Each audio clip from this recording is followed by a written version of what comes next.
I worked as a substitute teacher for about 3 years after college. Not because I loved it exactly, more because the hours were flexible and I didn't know what else to do with a philosophy degree. This was in a mid-sized town in Oregon, the kind of place where everyone complained about the rain but secretly felt uneasy when it stopped for too long. I want to be clear before I go further, this is just something I experienced, or think I experienced. I'm telling it the way I remember it, but memory does funny things, especially when you're tired, especially in buildings that all look the same. The school was called Whitmore Middle School, built in the 70s, renovated badly in the 90s. You know the type. Linoleum that was supposed to look like wood but just looked like sadness. Fluorescent lights that hummed at a frequency that made your molars ache if you listened too long. I'd been there maybe a dozen times over 2 years, covering for teachers with the flu or family emergencies, or sometimes just burnout. I knew the building reasonably well. Second floor was all 8th grade classrooms and the library. First floor had the cafeteria, gym, main office. There was a weird addition on the east side from some grant in 2004 that never quite matched the rest of the architecture. The art room was down there. I remember because it always smelled like tempera paint and wet paper towels, even in summer. It was a Tuesday in March when I got the call. Mrs. Hendricks, 7th grade English, needed coverage for the day. Nothing unusual. I showed up at 7:15, signed in at the office, got the classroom key and the lesson plan printed on actual paper because Mrs. Hendricks didn't trust digital files. She was maybe 60, had a collection of ceramic frogs on her desk. I noticed these things because you notice things when you're alone in someone else's space. The morning went fine. First period was reading comprehension worksheets. Second period, they were supposed to start an essay about symbolism in The Outsiders, which most of them hadn't actually read. A kid named Marcus asked me if I liked dogs. I said yes. He showed me a picture of his dog. These moments matter more than the curriculum, I think. Or they did to me then. Third period was my planning period, which meant I had 45 minutes to sit in the teacher's lounge and drink terrible coffee. There were 2 other teachers in there. One was grading something with a lot of red ink. The other was staring at her phone with the kind of intensity that suggested bad news she couldn't do anything about. I didn't talk to them. I just sat near the window and watched maintenance guys replacing mulch around the sad little shrubs by the parking lot. Around 10:30, I decided to walk the building. I did this sometimes when I was subbing, partially to look responsible, partially because sitting still for too long made me feel like I was disappearing. The hallways were mostly empty. A few kids with bathroom passes wandering slowly, stretching 3 minutes into 10. A janitor pushing one of those wide dust mops. I went up the east stairwell, the one near the art room addition. The stairs were concrete, painted that industrial gray that shows every scuff mark. Someone had written "Jazz is dead" on Sharpie on the wall at the landing. I don't know why I remember that specifically. When I reached the second floor, I turned left out of habit toward the library. But I stopped after a few steps because something felt off. Not wrong exactly, just different. You know when you walk into your own house and something's been moved, but you can't immediately identify what? That feeling. The hallway looked normal. Same lockers, same bulletin board with the Read poster featuring a basketball player I didn't recognize. But there was a door I didn't remember seeing before. It was about halfway down the hall, on the right side, room 247.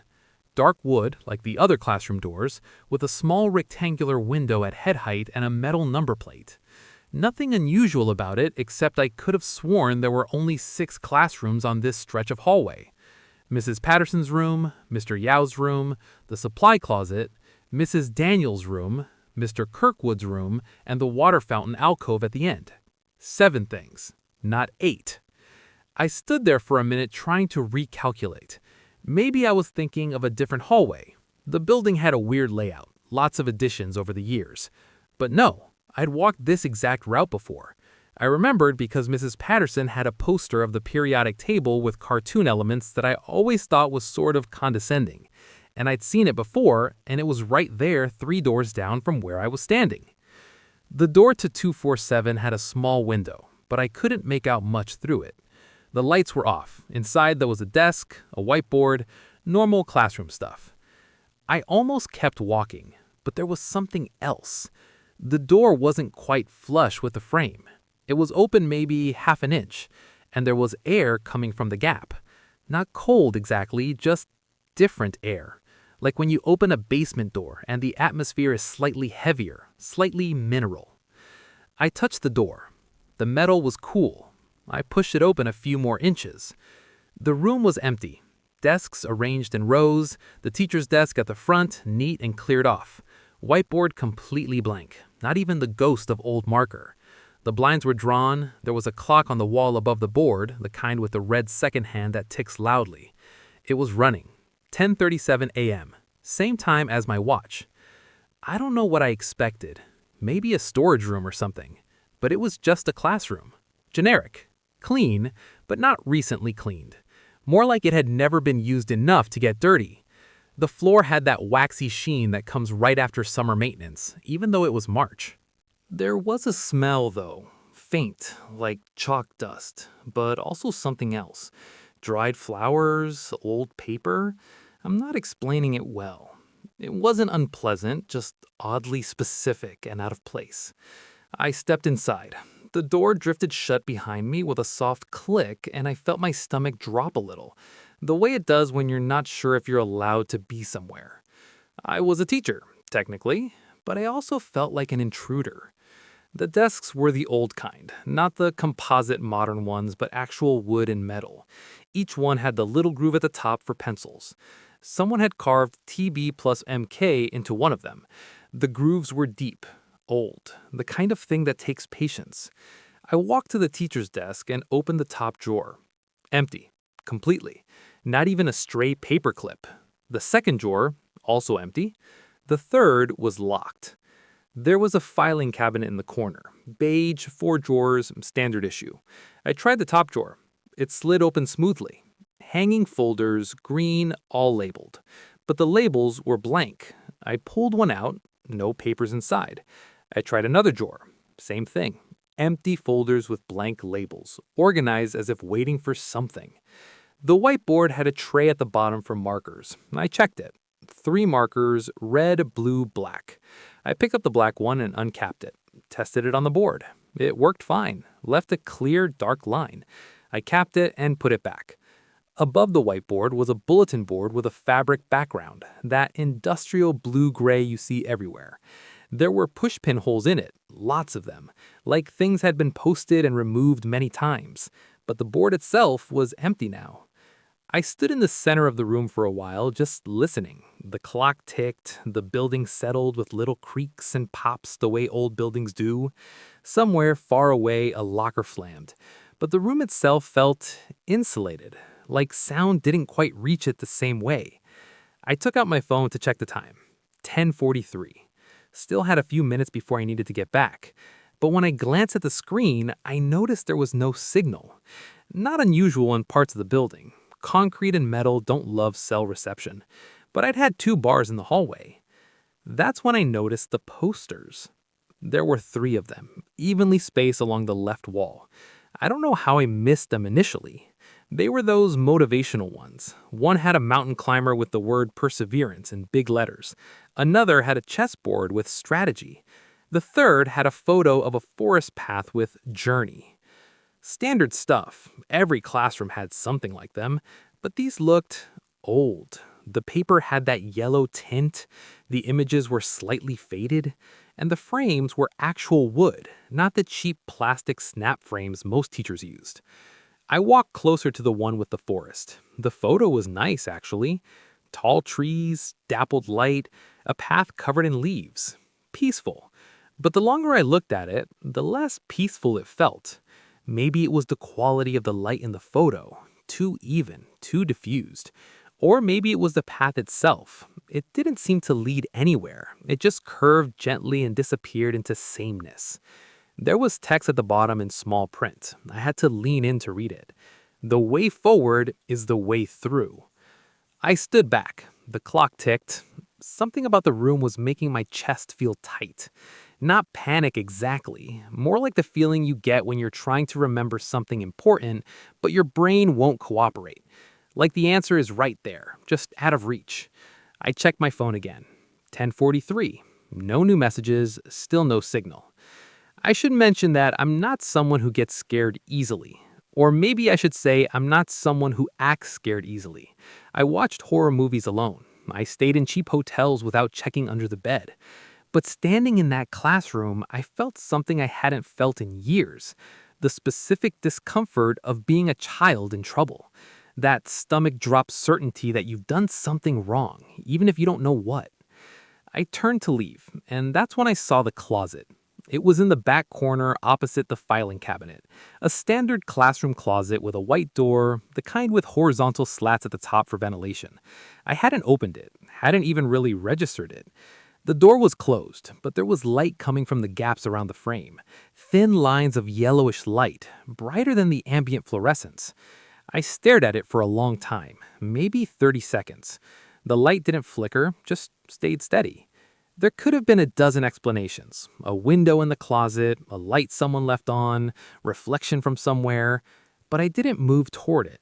I just stood there watching those lines of light and feeling increasingly certain that I didn't want to open that door. The clock above the whiteboard ticked. 10:44. I left. I didn't run. I walked normally, pulled the door shut behind me, heard it click. The hallway was the same. Empty. The periodic table poster still there. I walked back towards the stairwell, down to the first floor, back to Mrs. Hendrick's classroom. Fourth period started. 23 seventh graders filing in, loud and specific and chaotic in the way only middle schoolers can be. A girl named Sienna asked if she could go to the bathroom. I said yes. Another girl asked if she could go to the bathroom. I said wait until Sienna's back. The lesson plan said vocabulary exercises. I handed out the worksheets. Everything was normal. During lunch, I went back upstairs. I don't know why. Maybe I needed to prove to myself I'd imagined it. Maybe I was just curious. I took the same route. East stairwell, second floor, left down the hallway. The door to room 247 wasn't there. I counted the rooms. Mrs. Patterson, Mr. Yao, supply closet, Mrs. Daniels, Mr. Kirkwood, water fountain alcove. 6 things. The wall where the door had been was just wall.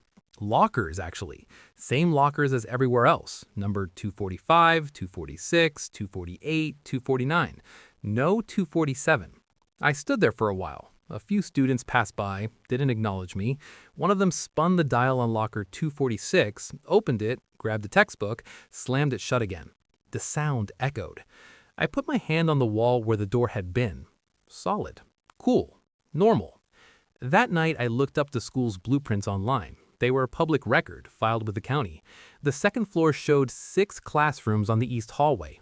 No room 247. There was a notation from a 1998 renovation that mentioned removing interior partition wall to expand room 244. Maybe there had been a room there once, but not for 25 years.